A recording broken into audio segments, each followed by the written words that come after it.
discussion titled Technology, how technology can be a critical differentiator for an online business. For the same, we have amongst Aina Praran, the panelist and the moderator for the session. Right, I hope things are...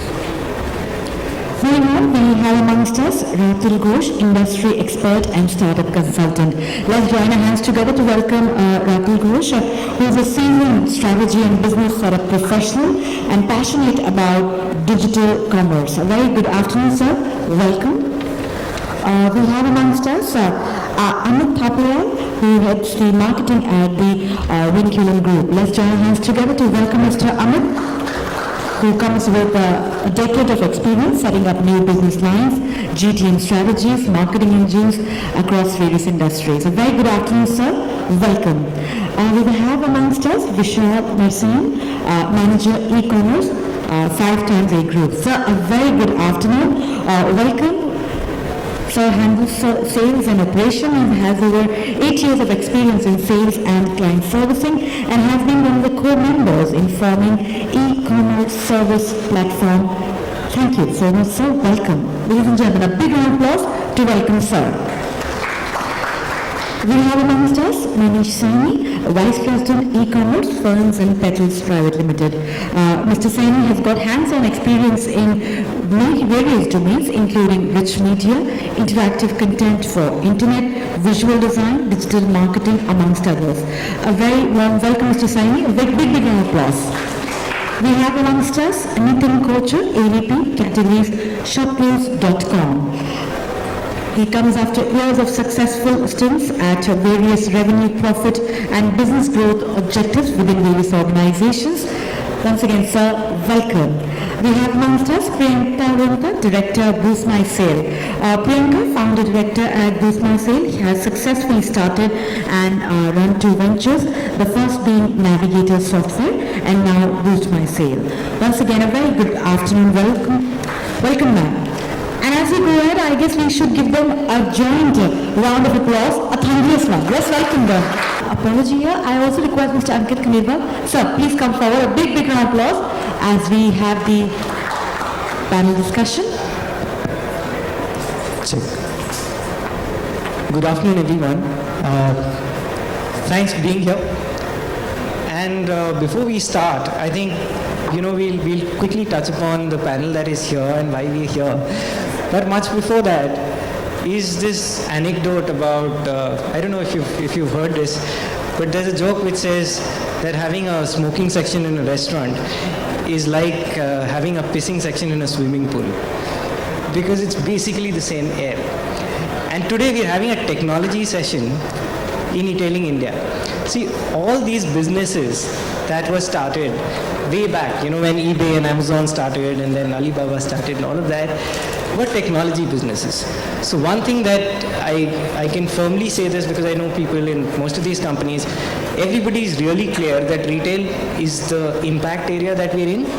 Technology is really the core of what drives us. What has changed in the recent past, of course, is that technology has started driving more and more of this. So what started as maybe just a classified site, which was just to find somebody and then shake hands and exchange the product and pay for it, became something where you could pay online and get your goods received over a period of time, and you had individual feedbacks and so on, to a company which started stocking products, to a company that is not an e-tailer but is outside just enabling sellers for the technology they need. But the core point to remember is that everybody is solving the same problem. The problem that any seller faces, or the problem that any buyer faces today, this bunch of people here, and I'm sure a lot of people in the audience, they're people who are using technology to solve that problem. So we have a very interesting group of people here. To begin with, I would like them to briefly introduce themselves and the company they work for and the work they do. And then we'll take maybe early questions from the audience, if there are some, and then we'll launch into the discussion. Thank you. Hi, ladies and gentlemen. My name is Amit Thapalian and I head marketing at Vinculum Group. At Vinculum, we are a SaaS-based company that provides multi-channel retail solutions for the e-commerce ecosystem. On a global level, we work with marketplaces to help them wow their sellers and delight their customers. We help the retailers to find new avenues for revenues and deliver an omni-channel experience. We help with e-tailers to turbocharge their online businesses. We help sellers to sell more and deliver more across channels. And we help 3PLs with a cloud-based solution for e-commerce fulfillment. It's been a pleasure so far being here. What we will touch upon probably a little later during our session is how we can solve the problems of each of the e-commerce ecosystem players. And that's it. Hello, all. My name is Vishal, and I'm a part of 5A Group. We basically are not selling any technology, but we are a one-stop solution for companies who are looking in for back-end support for selling their products online through various e-commerce portals. So we handle the warehousing part, the product cataloging and uploading part, and apart from that, we also handle the dispatching, the packaging, and the customer service. So, of course, we are ourselves dependent on technology, but more than technology, it is the manpower resource that we help our sellers with. Hi, my name is Manish. I represent a company called Funs and Petals. We are a one-stop gifting solution company in the country for India as well as 156 countries other than India. We are a traditional retailer, and then we moved into the e-commerce space like 12 years ago. These offline retail shops are acting as a fulfillment center for us now. We operate in any kind of flower gifting or cake requirement that the customer may have. Yeah, thank you. Hi, I'm Nitin. I take care of all the categories in shopclues.com. We were actually the first Indian player who got into marketplace business. Most of the players at that time were into inventory model. We believe that marketplace is the future. That's why we started with that. There was no inventory ever in our model. And that's the whole reason that we have scaled up our platform to 2.5 lakh merchants who are selling on our platform right now. Some of the merchants I've already met who are in this group itself. Our intention is to give a great merchant experience, how they can grow business with us, and I will talk briefly about how technology can enable that. Thank you. Good afternoon, I'm Priyanka Runta. I'm founder of boostmysale.com. We are a single window e-commerce platform for anyone who wishes to sell online, and we take care of the technology behind the process of inventory, selling on multiple marketplaces, as well as fulfillment of products. Thanks. Hello everyone. My name is Ankit Khandelwal and I'm handling all business operations for Unicommerce. So Unicommerce is also a SaaS-based platform to manage their back-end operations for all the sellers who are selling their products on multiple marketplaces. So it's a multi-channel SaaS-based, cloud-based platform, and we help sellers to manage their orders, inventory, returns across all the marketplaces. Apart from this, we also have a product for warehousing management and return management for all the bigger e-commerce players like Snapdeal, Jabong, Myntra, and all these players. Thank you.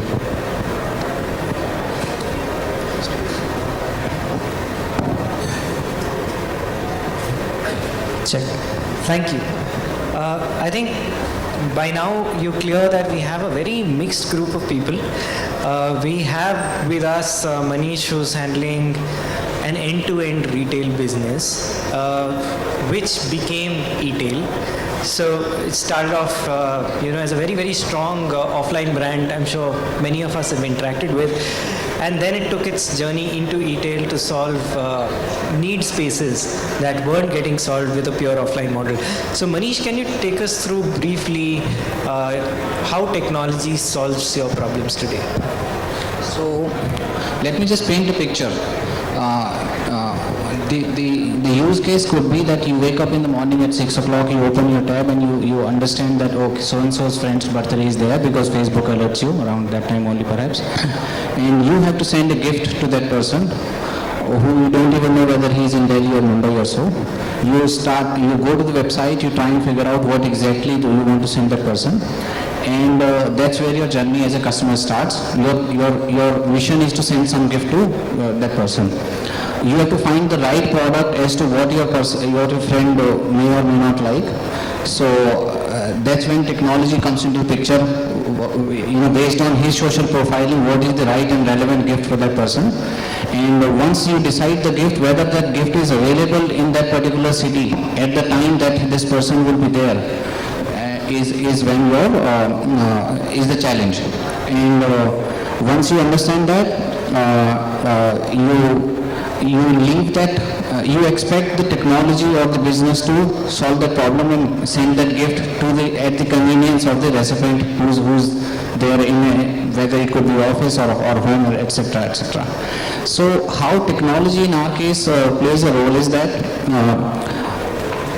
if you place the order 7 o'clock in the morning to be delivered in a city, let's say Ranchi, first of all, we will show you only the relevant product that can be delivered within 4 hours in Ranchi, and who is the right partner or the fulfillment center that can deliver the product with great efficiency and the quality, and who is the best person. Let's say if you have 5 vendors in Ranchi, who is the person who is delivering, who is doing a good job, and therefore the most preferred partner for that particular delivery will be that person only. So this is where the technology comes into the picture,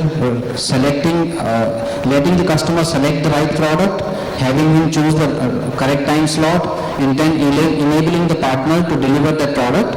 And while delivering, how can you improve the experience of the recipient? So right now, how technology is enabling us, the delivery boy goes along with the Android app. He will go and deliver the product. Along with that, he will take the acceptance and the feedback from the recipient. If the recipient says, okay, I give 4-star, 5-star rating to this particular product, and if he allows, then we click, the delivery boy is able to click the picture also of the recipient while the product is being delivered, which can be sent back to the sender that, okay, so and so was received the product, and his feedback or those happy moments can be sent back to the sender. Because in our case, there are two faces of the customer. One is the sender, another is the recipient. How do you ensure the experience of the buying for the sender's end, and then how do you ensure the delivery experience at the recipient's end, and how do you make the ends meet? That's where technology becomes handy. Yeah. Thanks. And just to build on this, if I can ask Nitin to contribute to the next level of complexity, because see, what we're talking about right now is when you're in control of the sellers, right? So in Ferns and Petals, we talked about a model when it's your franchisee who's delivering the products at the end of it. Now, what really changes when the complexity is about managing a lot more sellers who may or may not be controlled directly by you, right? So what changes, and how do you manage both ends of the problem? One the customer end and the other the seller's end of the problem. So if you could just briefly. So inventory model is a very controlled model, what is largely Ferns and Petals, where you need to talk to few people actually. Yeah, it's internal people. When you talk about a marketplace, the merchants who are selling on my platform, actually their daily salary or money which comes to them is dependent on my platform. So I need to do justice to the merchants. So the core philosophy is always, can I build the right technological solution, and how I can spread my customer demand to more merchants. Now, typically what happens, most of the marketplaces get 80% of the business from very few merchants. But that's not the core marketplace. Marketplace is where maybe if I have 2.5 lakh merchants, 80% of the business is coming from at least maybe 10,000 merchants, and gradually that number will grow.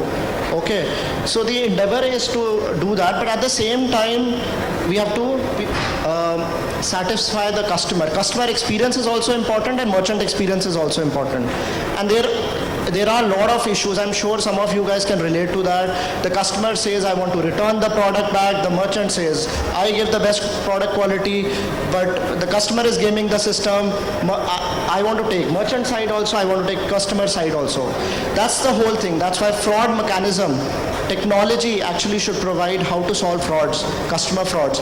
Somewhere merchant also does frauds. How to solve that problem?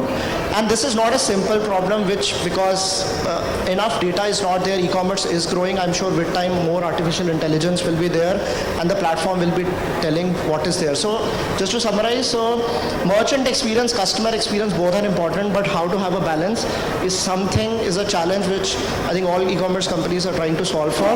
We have taken a first mover advantage because we were the first marketplace who started, and we have solved some bit of those problems. Maybe we can take some more questions on this. Yeah. Sure. Thanks. But I also wanted to touch upon maybe the experience of maybe Amit. Amit, if you could talk about the other perspective on this. So we talked about an e-tailer's perspective, and we talked about, let's say, a shop close perspective, which is a platform for many sellers to come and sell. But how does life look like from the perspective of other stakeholders in the ecosystem, and let's say sellers, logistics companies, and so on, right? So what is being done about solving those perspectives and those particular problems, and how do you deal with that? So first things first, let's touch the customers first. Much has been covered about what customers' expectations are today. So we are dealing with a new lot of buyers who are impatient. They're growing every day. They're leveraging technology, cross-platform, mobile apps, no apps, etc., etc. Number two is we're dealing with a customer base which has a Z model, zero moment of truth. So what my experience is going to be someone else's experience, right? We have recommendation engines, we have forums, etc., etc. And the third and the most important, we are social media hungry. Or should I say, I was going through a survey which said 70% of the people who buy online are willing to report it back to the brands or the social channels. So if you do a quick scan of these Flipkarts, Snapdeals, etc., etc., you'll either receive kudoses, see kudoses being written that delivered on time, fantastic product, or it will be brickbats. This gives us a unique perspective of what customers are thinking. Now let's talk about 3PL companies. Traditionally, the 3PL business has been a very B2B centric business. We help from a technology perspective. What we've been seeing, we work with Holisol, we work with Coldex, we work with Blue Dart, DHL, and a host of other 3PL companies. Most of these companies are seeing the game, the big picture, as a B2C fulfillment. So they need help on providing a cloud-based warehousing management platform which helps them maintain inventory pool for their business accounts. For these accounts, they're doing the e-commerce fulfillment. Another perspective, when you mentioned the word ecosystem and I did too, it's a very complex lot. Marketplaces, retailers, 3PLs, e-tailers, they can actually all work together. So let me give you an example of, say, Paytm. Paytm these days they have 70 plus warehouses, plus they're now onboarding more through the logistics network. So all of these warehouses actually need to be connected in place. Coming back to the customer's perspective, they don't care, as we discussed, they don't care whose problem is it. What matters to them the most is, whether I'm getting the shipment I ordered, whether I'm able to locate that shipment, and whether I'm satisfied with the results. So the answer, it's not a panacea, but what the answer to that could be a very powerful order and inventory management system which tracks your fulfillment to the last mile.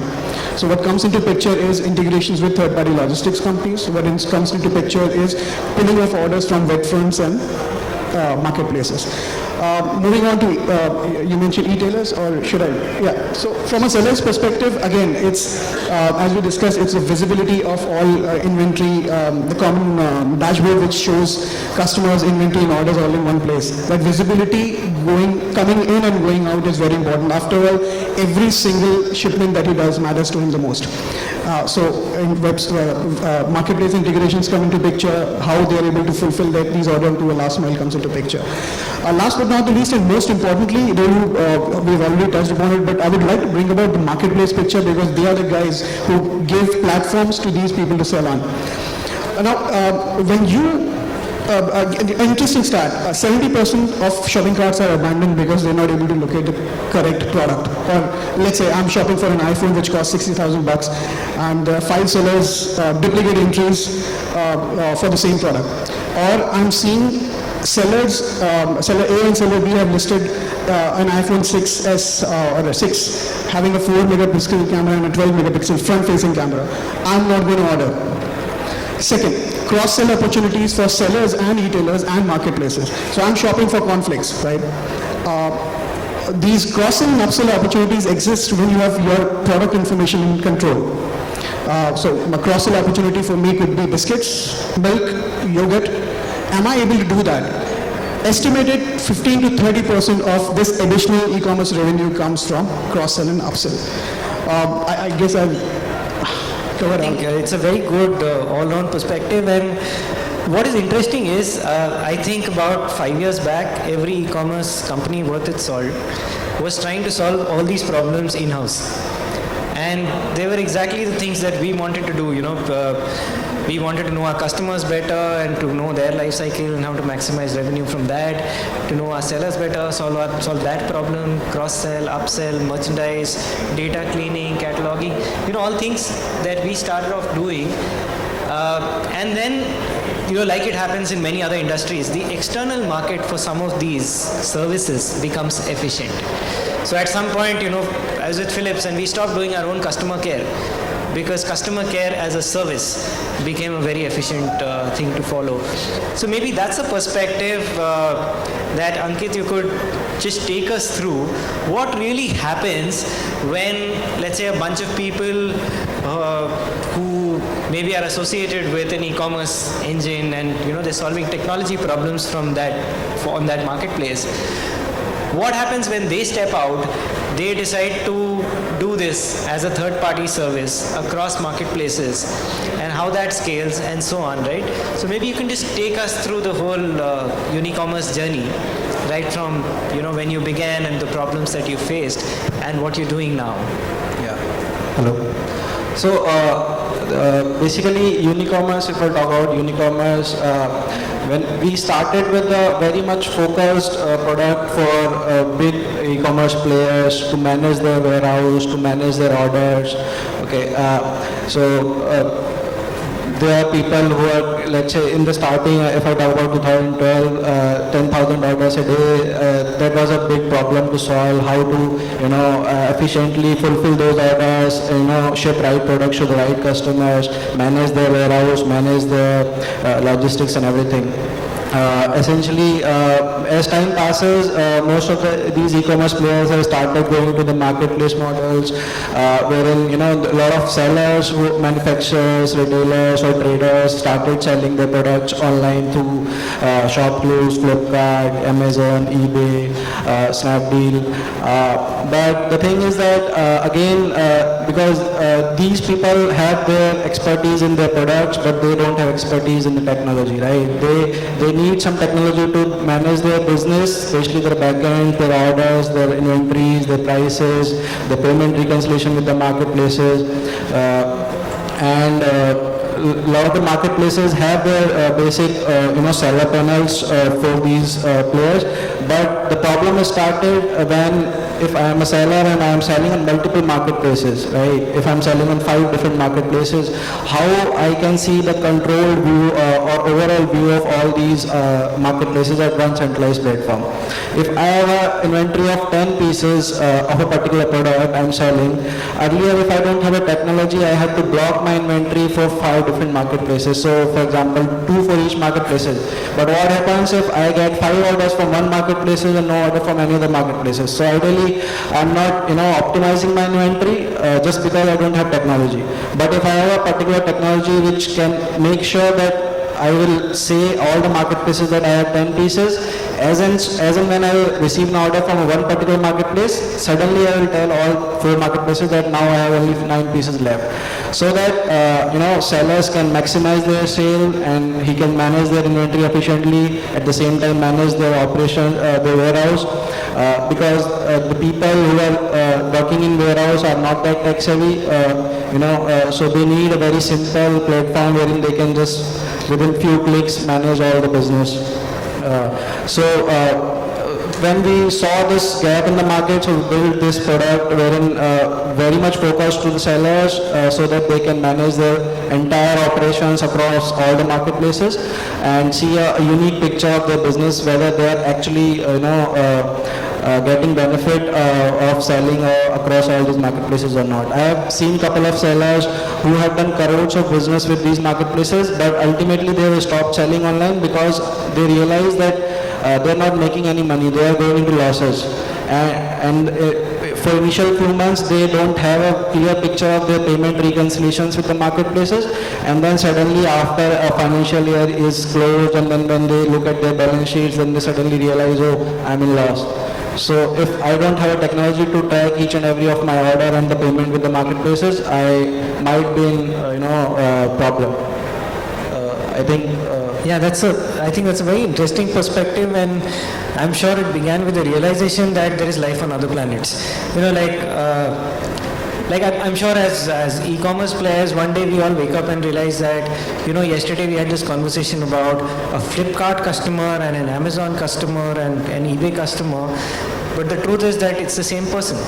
In a certain need state, he buys from Flipkart, and another need state, he buys from eBay, right? So I think somewhere the truth is known that most of the large e-commerce merchants are selling on multiple platforms, and the other truth that we're all seeing is scale. That it's all exploding in terms of scale. So shipping, let's say even 1,000 orders a day is something that you could maybe, employ more people and solve. But at a certain scale, you need much more than that, right? Because there is the whole flow of information, as in, your product, inventory, prices, specs and all of that. There's flow of money, and finally there's flow of the product. Right, all three flows become more and more complex for you to handle. Priyanka, if I may just ask you to, maybe focus a little bit more on the technology challenges, which increase as sales grow up for a merchant, and what are the various complexities he deals with, and how does a company help scale them up in this environment? And the other important thing is, how do I quickly gain speed into the market, right? How with, let's say, a very simple package with a set of services, how do I become an e-commerce merchant, right? How do I reduce my time to market? See, eventually, whether it's e-commerce or it's normal business, business is about selling, and selling is about your product. So if your product is a product that people buy and is presented properly to the end client, whether it be your web store or the marketplace, the first thing any seller must do is to, of course, catalog his product beautifully. He must make it attractive, which itself would be a reason why somebody would click on your product and not the competitor's product. So, as I mentioned, cataloging would include really talking about the product's attributes very clearly. Second would be the ability for you to push them on marketplaces. Now, while you have to go to different seller panels, so if you sell on Amazon and Flipkart and Paytm, you'll have to use 3 different seller panels, upload your products individually on seller panels, make different Excel sheets. I'm sure all of you are doing that already. But technology can help you to actually make just one single sheet and push those products directly into all the marketplaces. So if you have, say, 5,000 SKUs, always making different sheets for different marketplaces and uploading them is a challenge. You will be spending so much time just uploading products. So technology can help you list these products very easily. So Boost My Sale has a very robust listing engine which allows you automatic listing on platforms. So to answer your question on scale, yes, the moment you can upload your products quickly on marketplaces, you're automatically scaling up. Second, it is very easy for you to track orders. When the orders come into your panel, you're able to fulfill them straight away. So that gives you time to think about better ways to sell. Technology is always an enabler. Today, if it's Uber, then the reason why Uber is successful is because it's taken a business problem, it's taken a real world problem and used a simple technology to solve the problem. So all technology companies which are helping sellers really need to concentrate on the business and what are the real problems. We have to take absolutely the big words and jargon and marketplace and omni-channel are all great, but for you as a seller, where do you see your problem? Are you unable to know that I sold this particular product on Flipkart for 50 rupees, and if Flipkart did discount, how much was I able to get at the end of the day? The same product you sold on Amazon, you may have sold at 55. So which was the most profitable marketplace for you? I sold this product in my web store for 60 rupees. So does that mean that at the end of the day, analytics gives you an answer to the most profitable channel? So would you rather sell somewhere where you gain just 5 rupees for a product, or would you rather sell somewhere where you gain 10 rupees? So digital marketing, different ways of promoting your product, that's where you as a seller need to concentrate upon, and let technology providers like us do the grunt work of actually running the engine. Yeah, I think, thank you for that. And to me now, at least this part is clear that if I want to sell on e-commerce, there's some ecosystem available where I can find technology. So in some sense, it's much more democratized than it used to be, right? And A big thank you to Ashish for this, because he's one of the only guys in India who's actually brought together people who are sellers and buyers. So thanks to e-tailing India as well to promote Absolutely. this whole. Absolutely. And it's so easy for me to get onto platforms, upload my inventory and manage it, so on, receive orders, maybe receive payments, maybe a reconciliation of what happens. But now what happens after that? So once I have the orders and once I have the money maybe, what do I do physically with the product? Because so far a lot of our conversation has been around managing information and money. So Vishal, if you could just spend some time on the whole physical handling of problems and the problems that finally people solve. Physical problems as in Physical handling of the product and the human angle of this entire thing, things that technology cannot solve. Because at the end of the day, what I mean is technology can make my money come to you and your product information come to me, but pure technology can today not make the product come to me. So what happens then? See, with regards to us, when we get orders, we have a separate team which is involved in extracting the orders, and they are also involved in the packaging of the products. And we have a separate team which makes sure that they have a proper quality control in check before the product is finally packed and labeled and dispatched. And of course, once you dispatch the product, it doesn't end there. You need to ensure that you are able to track the product and ensure that the product is reaching the right location in the right time. Because most of the times, because of the lack of proper technology, the right destination of the product where it is being shipped is not mentioned on the panels properly. So of course, as and when the technology develops, it is very essential that people should know that the product is reaching on time at the right destination. But is India reaching the stage where, really robots are doing the packaging, or is it like really far away? Not really, because again, packaging, you need to have the right manpower to do the packaging. Because unlike in the retail, online you need to follow certain guidelines. You have to use the right box with the right width, while you're packaging the product. Because products which are delicate need to be packed and bubble wrapped properly. So you need the right manpower with the right training while you're handling products, especially which are delicate products. Right. Thanks a lot then. I think we have an all-round perspective on what we're trying to do. Is there something that any of the panel members would like to add before we switch gears into... Yeah. Hello. Yes. So, in our case, when you're delivering flour, which is a very, very subjective product, which one flour in Mumbai could look different than one in Delhi because of the climate and whole sort of other things, how do you consistently deliver the right quality, the consistent quality from A city to B city, right? Since it's a very subjective product, how does one worker make one bouquet in Mumbai versus one in Delhi. And when you go down in tier 2, tier 3 cities, that's when you lack this skilled labor also. So how does technology solve my problem? First of all, your cataloging, your component of the product has to be so strongly, so sorted and so easily communicated to a person who can't even read English properly and perhaps can't even operate a computer. So how do you make that very easy for that target audience? How does he refer to the original product? And can you create videos around it? Can you create that content so that it illustrate how do you have to wrap the product? How do you have to bundle the product together? What all elements are there? How do you, because in our case the message also goes along with the product, right? It's not just, some people prefer handwritten message.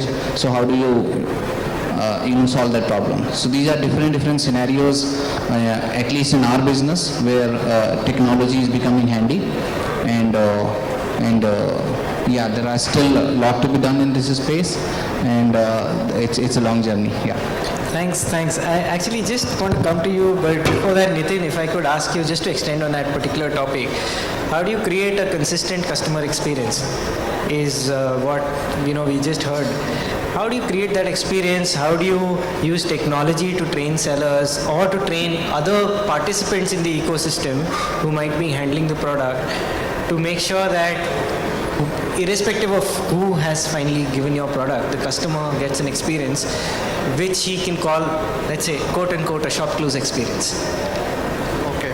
So, customer experience has largely multiple facets, okay? The number one is actually the delivery experience. Number two is the product quality experience, like whether the product which is getting delivered is as per the expectation or not. Third is the packaging, whether the product which was delivered was not damaged. When he opened, let's assume he ordered a dinner set and maybe one of the plate was broken, that's a bad customer experience. I'm just talking about the top three. Obviously, pricing is also a part of experience. Catalog, what you display on the website is also an experience. Now let me take one by one. Delivery experience is, like in ShopClues, we work with more than 30 logistic providers. Now the objective there is an algorithm in the back end which says which is a logistic partner which can give me the best profitability, at the same time which can give the best service level agreement, which is the SLA to the customer. Now that algorithm has to work in tandem so that it's good for the business and it's good for the customer. Now on packaging, there has to be a packaging ecosystem there. Now we have certain partners who works with us who can provide the packaging material. So the guidelines are given by us to the merchants that if you are selling a dinner set, you better open all the 28 plates and just wrap it up and send it to us. And if they follow those guidelines, the returns will be less, merchants will make more money. They will spend maybe 5 rupees extra to pack that product, but the customer experience is good. Because if customer experience is not good, the merchant will actually get penalized on the platform. Because if merchant is not adhering to the policies, the customer policies, merchant will lose business. It has to go hand in hand. Now, third is product quality. Now that's a very tricky piece. When you are a marketplace, you are getting such a big inflow of products. Some people know the system, they game the system. They sell fake products. Okay. Now there has to be a mechanism how you can figure out that. Let's assume somebody is buying an Apple accessory which is sold and marketed at 2,000 rupees. Now let's assume it is getting sold at 500 rupees on any platform. There's a very high chance the company will not be burning that much. But it's an indication that the product is fake. If somebody is selling an Axe perfume or Axe deo at 55 rupees, there is some problem. So there can be a technological algorithm in the back end which can proactively figure out through the catalog whether the merchant is giving a consistent experience. And here, experience is 100% genuine products. What customer sees, get it. Now if merchant doesn't give the right thing, there is a pushback back to the merchant. So both parties have to work in tandem. That is what I mentioned in the start. And technology ensures that proactively they try and address those things. Yeah. So thanks for that. Now, in terms of an evolution of a service provider in the e-commerce ecosystem in India, I think Unicommerce is a very unique perspective, right? Because some people came out of a marketplace. They started a company which went on to do fairly well across marketplaces and platforms, and in the end, that got acquired, right, by one of these marketplaces. How does that affect the philosophy? Like, what is the philosophy right now? Is it still a cross-platform provider of services? Is it a strong leaning towards one? Is the focus more to build volumes on one marketplace versus another? How does that change dynamics? So I think these are totally two different things altogether. Got acquired by a major marketplace. That's a separate story altogether. We have not even changed even a single thought about our vision about enabling sellers and helping them to manage their business across all the marketplaces and being very independent in terms of giving the services and treating all the marketplace as the marketplace which acquired us. So that is, I think. Okay. And a follow-up question to you would be, could you shed some light on the problems faced by sellers which are not yet solved? I know that people like you and the others in the panel, like they solved a lot of the problems that sellers used to face. But since you've been facing sellers for a long time now, what do you think still needs to be done in the ecosystem to better the life of sellers? Yeah, so actually there are two levels of problem. One is a problem which are being faced by very new sellers or the people who are just starting to start selling online, and the other type of problem is already who are the sellers who are already selling from couple of months or couple of years on the online marketplace. So if I talk about for the first type of sellers, the major problem is there is a lot of gaps in terms of education, you can say. These marketplaces are trying a lot to make the this listing experience very easy and very fast, but still what I see from new sellers is that it still takes couple of weeks or sometimes couple of months from the day if I'm a manufacturer and today I start thinking that I want to sell my products. It would take at least couple of weeks or maybe couple of months to get my products live on multiple marketplaces. So I think there is a lot of gap in that part wherein it should be very fast. I should be able to start selling my products within a week or so, sometimes within a day. And I can see my products on multiple marketplaces. So I think there is a lot of gap in that area, which probably a lot of service providers are doing that, and marketplaces also doing that. And I think as Nitin is here, ShopClose is pretty good in that, wherein I can list my products in couple of hours or sometimes couple of days. But there are marketplaces who took couple of weeks to even respond back to you. If I will generate some queries, hey, I want to sell something, they will take at least 2-3 weeks to even get a reply on that email. So that is a very painful experience, and these marketplaces has to solve that experience. And obviously then cataloging of the products and then pricing, photo shoot. If I talk about apparels and other stuff, you want to have a photo shoot. So there is a lot of ecosystem which is required to enable all these players to fasten this process so that people can start selling online as fast as possible. Then only we can see what we have seen in China, wherein I think 8-10 million sellers are selling on Alibaba or something. So if we will not able to solve this problem, it would be very difficult to reach that scale wherein anybody can start selling online in a 2-3-5 days time period. Now the other problem is that the people who have already started selling and seeing some transactions, like you can say in the starting 5-10 orders a day or 20 orders a day. The one thing is obviously the scale, and again the problem is the education and how I can grow my business. So there should be a lot of from marketplace side there is no education, or you can say hand-holding is not there. If I am a seller, I keep on struggling in terms of how to improve my sales.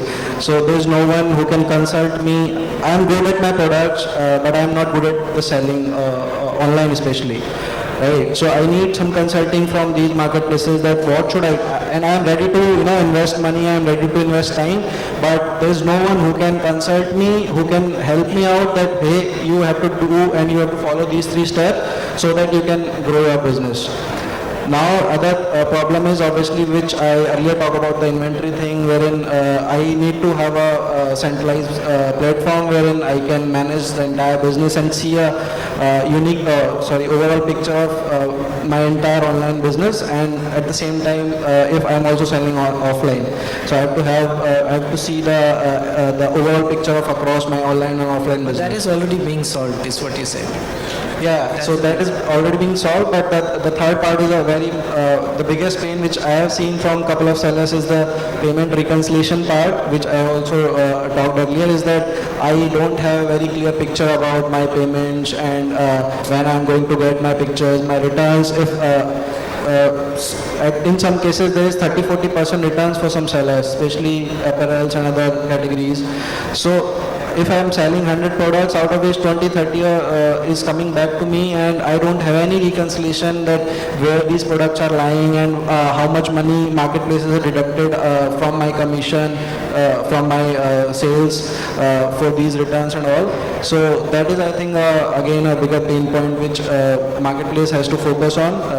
I think a lot of media is also covering these days that sellers are facing a lot of problem. You can see on social media. I recently read an article of a seller who complained a lot about a bigger marketplace. She was doing, crores of business, and suddenly this marketplace delisted, blocked them from selling online, and without telling any reason to her, and then she kept on following with the marketplace for a couple of months now, and still she didn't get any answer from them.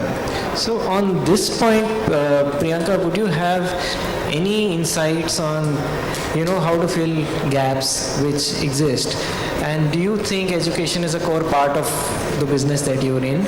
Do you think there are big gaps like the management of customer contacts or communication before returns or tracking of products? Are there still gaps that you feel which other industry providers need to fill in order for a seller to be effective? I think generation of content is very important while educating the audience. So one of the large marketplaces, I would name them as Amazon, which works very hard at training its sellers to sell better. Also because Amazon is a 18-year-old marketplace, so they're the leaders. So they really know, they've been through many cycles and they understand what it is that helps a seller to sell better. eBay as well has been consistent in providing a lot of training to its sellers on better practices. Our Indian marketplaces are still, immature in this area.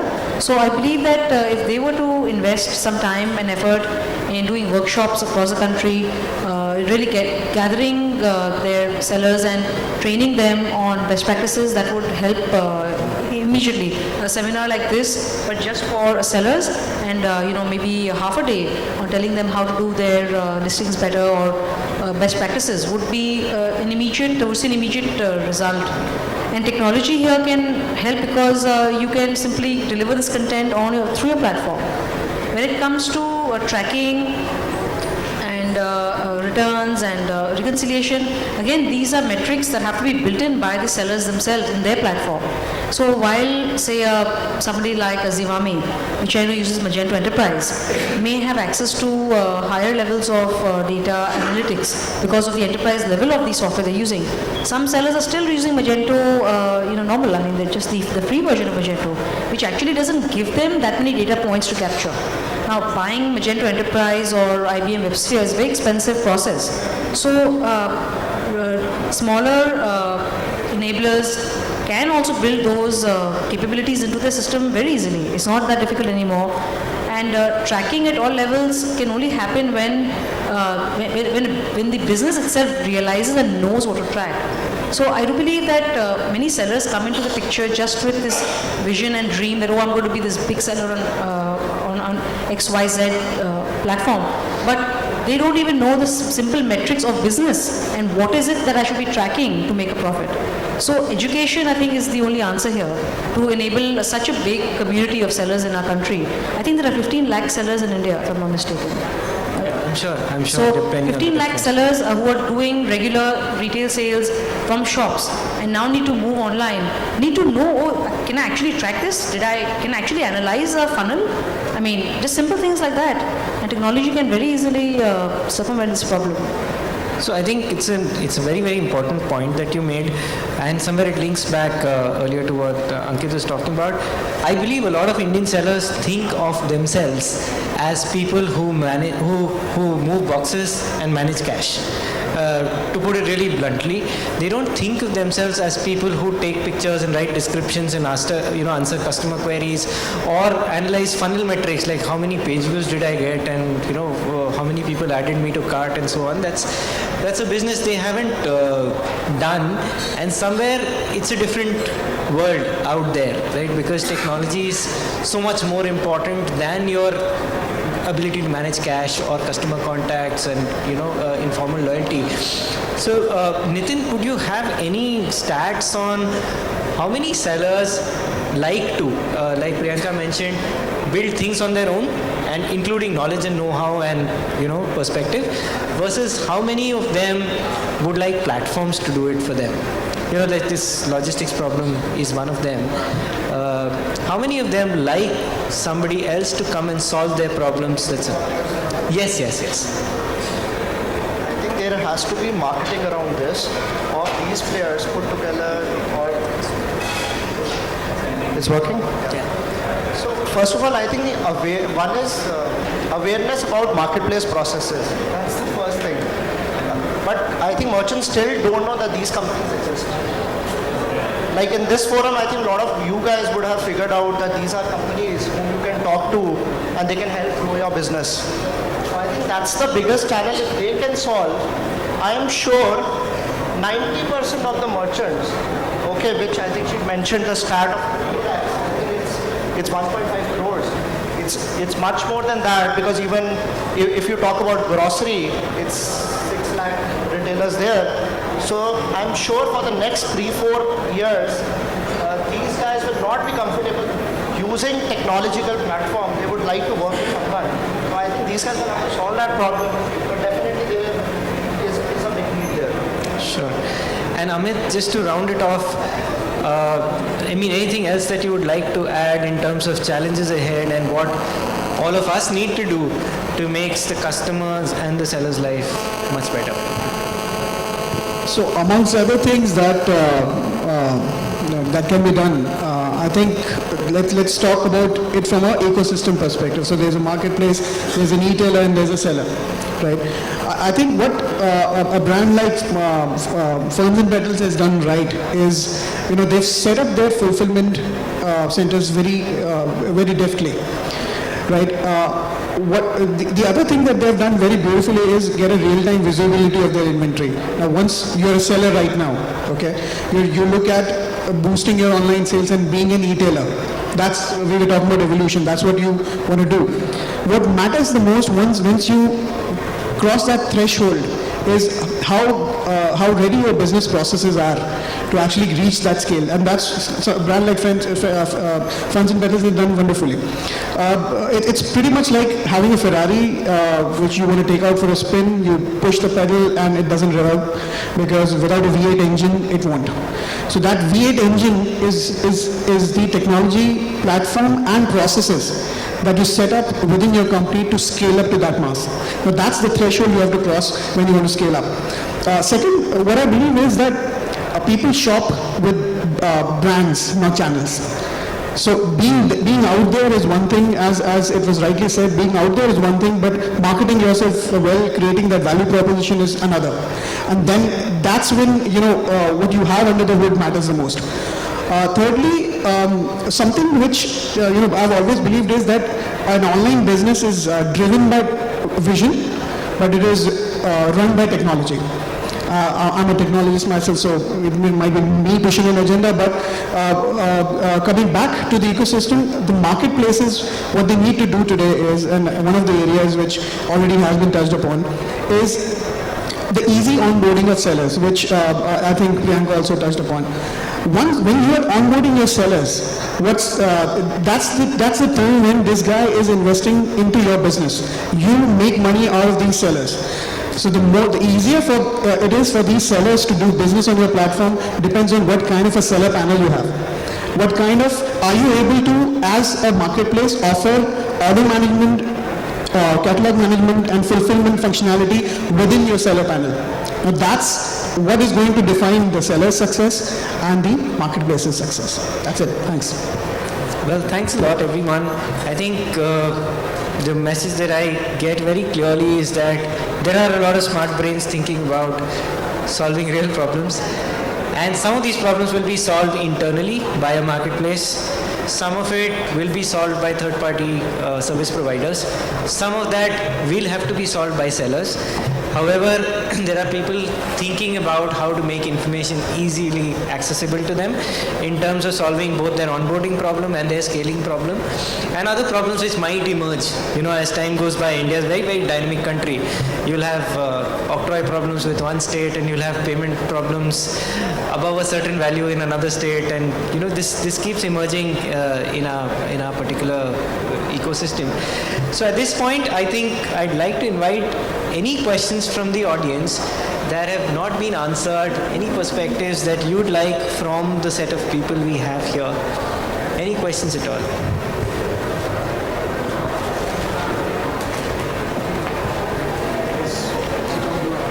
Yeah, I guess we have a question from the back.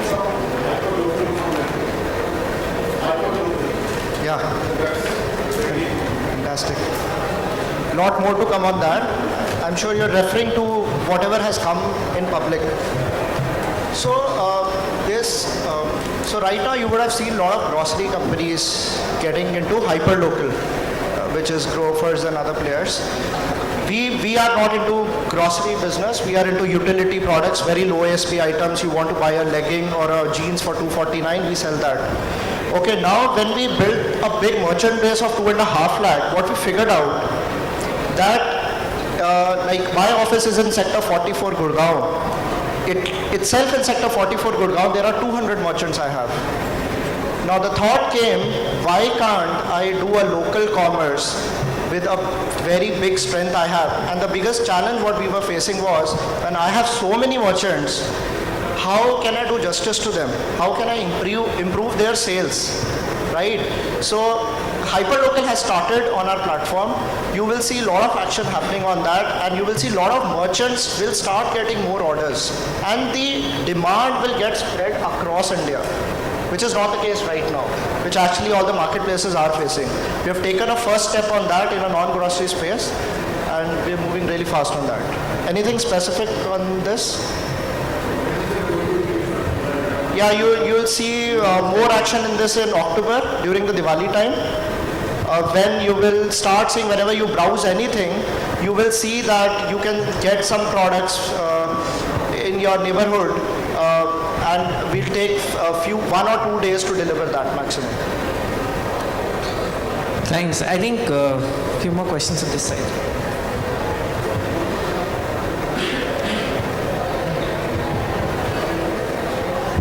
Hi, I'm Piyush from DataV. I have this question to Nitin. Today, everybody can practically buy from anywhere and sell everywhere online. The thing is that how are you going to differentiate the authorized sellers from the unauthorized sellers on the online platform? I mean, what special thing is going to drive the two? Differentiate authorized and unauthorized sellers. Yes. When you say unauthorized seller, what do you mean? Unauthorized seller is somebody who is not authorized by the brand to sell a particular product online. No, so let me not put it. So there are aligned distributors of every brand, but then there are super stockists, people who buy, because there are retailers who also sells on my platform. Right. Okay, so I will not say there is a problem in that. Anybody who is legally doing a business in a market, in an offline market, is allowed to sell on my platform. Now point is, if brand tells me, some brands have a problem that I want these guys to work on the platform because this guy is trying to game the system and he's selling fake products.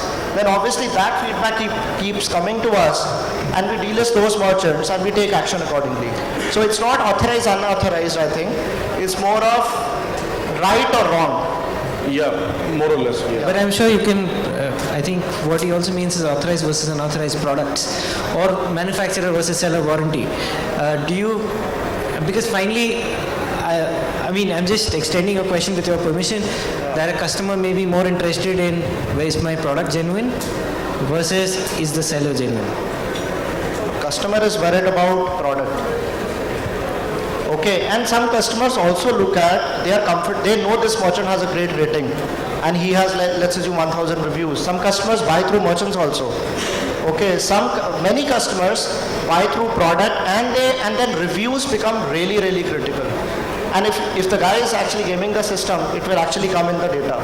And customers are really smart. Let's trust the customer. When he is buying a phone online, he is doing enough and more research to buy that. So at a root level, it gets solved. I have a question, Mr. Minister.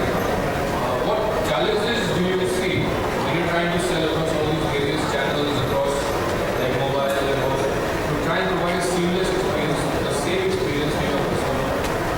What challenges are there? You mean to say the on-site customer-facing experience? The various channels through which you sell. Right. No, we don't really sell our product through different marketplace, and even if we do, it's very, very small portion of our business. And what we do is we just expose the product and category APIs to different marketplace, and whenever the order comes to us, because their technology does not really support the product requirement that we have. On our website, the entire business revolves around the delivery date. However, their business revolves around the order date. You don't really care whether you will receive the product in 4 days or 3 days. But our business revolves around, you want this product to be delivered on that particular day at that time. So their technology really does not support the product page does not have a delivery date or a time slot or those things. Those are not there. So therefore we sell on our website only. So there are some generic product that we sell through Snapdeal or Shopclose and everything. But largely our business is on fnp.com. So you're saying there are challenges to selling on other platforms? Yes, because the flow is different, because our technology flow is different, the requirements of selling the product is different than what they're selling. It's a different business model.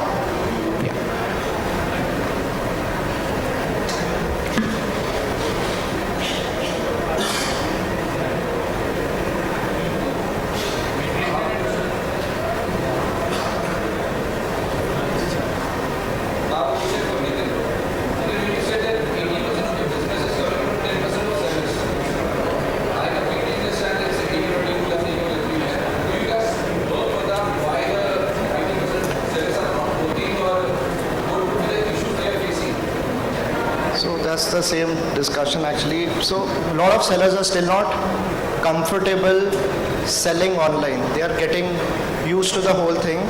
And some guys, the bigger guys, will always have an advantage of getting the best prices. So if you are in an electronics business, you will see the chunk of the business will come from the top merchants. Okay, but in like Shopclose is into unstructured category, in lifestyle, in home and kitchen, where selection is very important. Okay, so it's all about, I think sellers should understand how to sell catalog. I think Priyanka talked about that, the quality of the catalog. So there are some basic principles of selling online. I think merchants, once they get used to it, the spread will increase, and the hyper-local thing which I just mentioned, because locality business when it starts and it will become really big in next few years, you will start seeing that this 80% will come from more merchants. It's a journey which has to be traveled.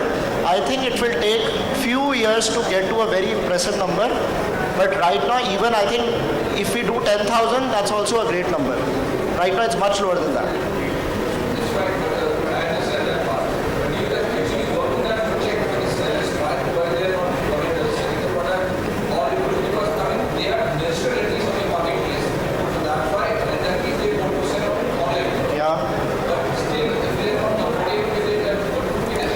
So the issue, as I'm telling, so they don't know how to sell online. Maybe they are not trained how to use a ShopClose platform, how to use a seller dashboard. Okay, now that's why what we are trying to do is we'll be launching a lot of webinars on our portal where people can actually come, get trained and start selling. We have started a new platform. I'll just give you one more example. Integrated deal management system. As you know, e-commerce chunk of the business still comes from deals. There will be a lot of promotions like buy 3, get 1 off or something, or 20% off sales running.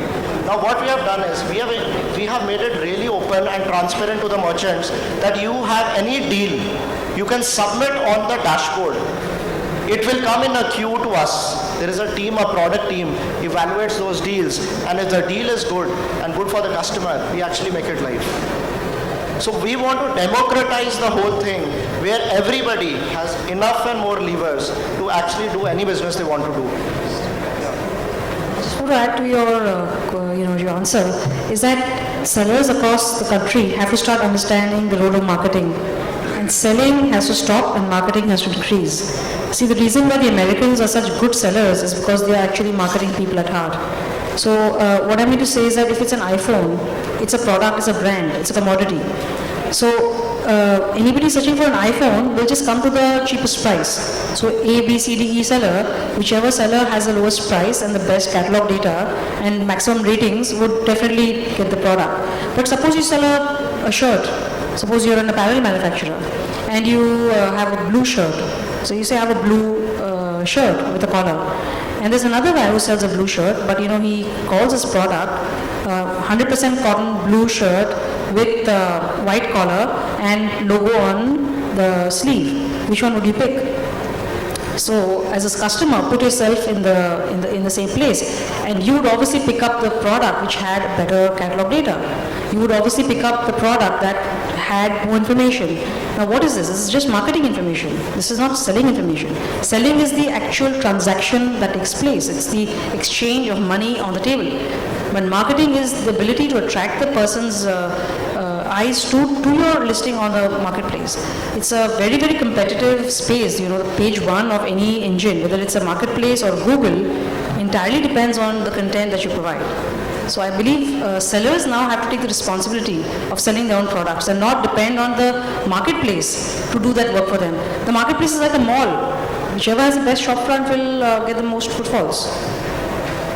Yeah, I think that's very well answered. However, at the end of it, when all information is democratic, please don't expect every seller to get the same amount of shares, because at the end of it, there is economies of scale, and there'll be one seller who'll be able to get better prices because he's selling more. The whole feedback system, which your search algorithms give weightage to, is also weighed towards people who are already big. It helps them get bigger. So at the end of it, the Pareto will still apply, but the only thing I think the panel here is saying is that the top 20 today may not be the top 20 tomorrow. They would still be a different Pareto. Yeah, of course. I think I think these companies also. I want data, so I'm sure this will come.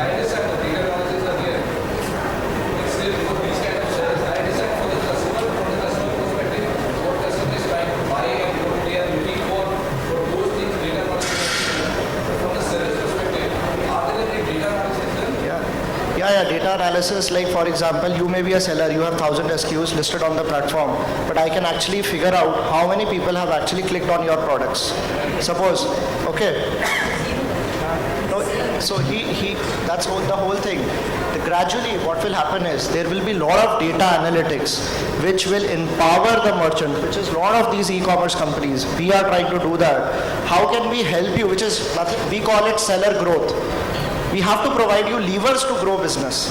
Now what happens is, if the product is getting very high clicks, it will come at the top, like a Google search. The link which comes at the top keep coming at the top. So what you talked about, the catalog quality is good, that's one reason. Second is, if your product is not selling, it will not come on the top. So maybe somewhere you do some bit of investment in terms of marketing and actually boost your set of products. Your product starts coming on the top. There is a positive snowball effect. Aapka 2 piece hoega, then you start doing 10 pieces, 0 to 2, 2 to 10, and you become a big guy. So those data exist in the platform, but some of that is not shared. That's a gap right now, I would say, but everything is there. So that's whole technology has to solve all that and empower the merchants. Yeah. Everything is available online. Like if we go to shopclose.com and if we search it with popularity, we can find like which are the top selling schemes and it's available with all the marketplaces. So data is already available. You just have to see like which SKU you need to sell. Then what sell? I think it's available online. So I think what he's also saying is that there's a lot of data already, but what the panel is also trying to say is that the seller has to take ownership of his business. At the end of it, it's a good thing that technology exists, and a lot of people out here are trying to build technologies to make your life easier as sellers. But if you don't take ownership of your life, if you expect spoon feeding, saying that this is not being done and that is not being done for me, I can assure you that as a seller, if you approach a marketplace and say, this is the data I want to do better business, they will give you the data, and if it doesn't exist, they'll dig it out. If it's useful for other sellers, they'll build it as a platform for all sellers, right? So because everybody's interest is to grow business. So that way, I think is a sweet spot to leave this discussion at, which is technology will continue to evolve, life will continue to get simpler, but value at the end of the day has to be created together. So the days of blaming our problems on retailers or marketplaces or logistics providers or payment providers or technology providers are gone. Like everything will be available to people who are interested, and as the Zen saying goes, when the student is ready, he'll find the master waiting. Sorry, one last question from your side. Yes, sir. My question is, can I sell legally or illegally? What is the benchmark? Should the legally sell or illegally sell? I think that's a problem for another. I'm the legal sellers. If someone illegal person are coming to me, they illegally.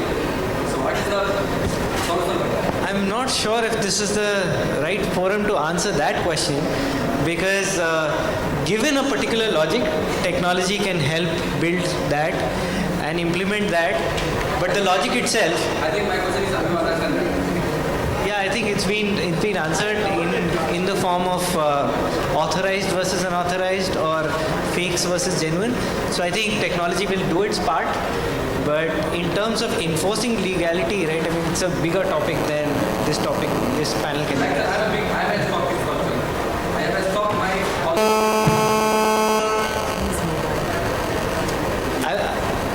With your permission, can we please carry it offline, because I think we are running a little out of time.